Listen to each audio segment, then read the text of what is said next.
Fiesta je avto, ki ga moški kupujemo svojim izbrankam. Tisti malce starejši pa mogoče tudi svojim hčeram. Ampak to se slej ko prej izkaže za usodno napako. Kmalu si boste namreč očitali, da se lahko samo ona vozi v njej, ker se ta Ford krasno pelje.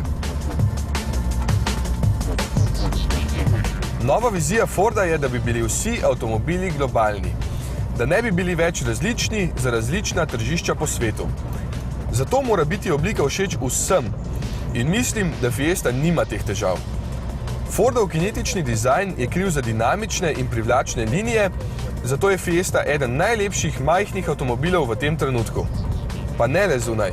Tudi notranjost je krasna, vendar je tole najbogatejši možen paket opreme Titanium z dodatkom Individual, ki doda usnjene sedeže in ostale malenkosti, ki izstopajo. Materiali so v Fiesti celo boljši kot v Mondeju, torej so se končno bolj potrudili, vendar ne dovolj, da ne bi našel še kakšne napakice. Tule se del pri nogi precej segreva, kar sem opazil tudi pri drugih Fiestah, sovoznikov sedež pa škripa. Prav tako bi se lahko voznikov sedež spustil nižje, ker se sedi precej visoko. Dizelski motorji so v majhnih avtomobilih redka izbira in tudi ta ne bo pogost.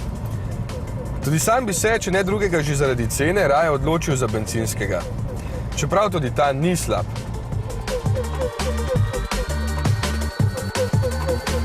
Moči je veliko, poraba 6 do 7 litri zmerna, pa še predstavljali boste radi, ker je menjalnik, kot smo od Forda v zadnjem času vajeni, odličen.